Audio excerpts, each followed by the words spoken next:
ராகு கேது பெயர்ச்சியினுடைய விளைவுகள் எல்லாம் நம்ம கண்கூட பார்த்துட்டு இருக்கோம். இப்போ தொடர்ந்து மே 11ஆம் தேதி குரு பெயர்ச்சி வருது இல்லைங்களா? இந்த குரு பெயர்ச்சியினால இப்போ நம்மளுக்கு ஆல்ரெடி இருக்க இந்த பிரச்சனைகள்லாம் ஒரு தீர்வுக்கு வருங்களா? இந்தியா பாகிஸ்தான் பிரச்சனை வந்து ஒரு தீர்வுக்கு வருங்களாங்க ஐயா?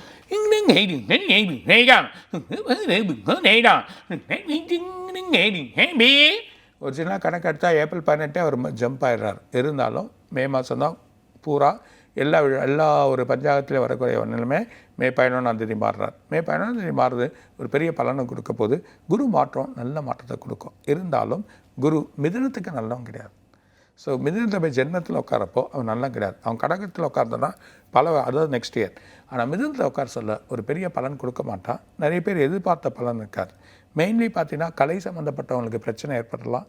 அதே நேரத்தில் வந்து டெக்ஸ்டைல்ஸ் இது சம்மந்தப்பட்டது பிரச்சனை வரலாம். இல்லைன்னா ஐடி ஃபீல்டில் இருக்கவங்களுக்கு வந்து பிரச்சனைகள் ஏற்படுத்தி வரலாம். அதே மாதிரியா இந்த என்ன சொல்கிறாங்கன்னா கன்ஸ்ட்ரக்ஷன் இந்த ஃபீல்டில் இருக்கவங்க இந்த கன்ஸ்ட்ரக்ஷன் பெருசாக டெவலப் பண்ணுறவங்க சில இடத்துல ஒரு சடனாக ஸ்டக் ஆகக்கூடிய நிலைமை. ஸோ இந்த மாதிரி பதட்டங்கள் ஏற்பட்டால் சில வீடுகள் விற்காது, சில இடங்கள் விற்காது. அந்த மாதிரி நிலைமைகள் வர வேண்டிய பணங்கள் வராமல் எதிர்பார்க்காமல் நிற்கக்கூடிய நிலைமைகள் ஏற்படுறதுக்கு இந்த குரு வந்து வழியாக பண்ணுவோம்.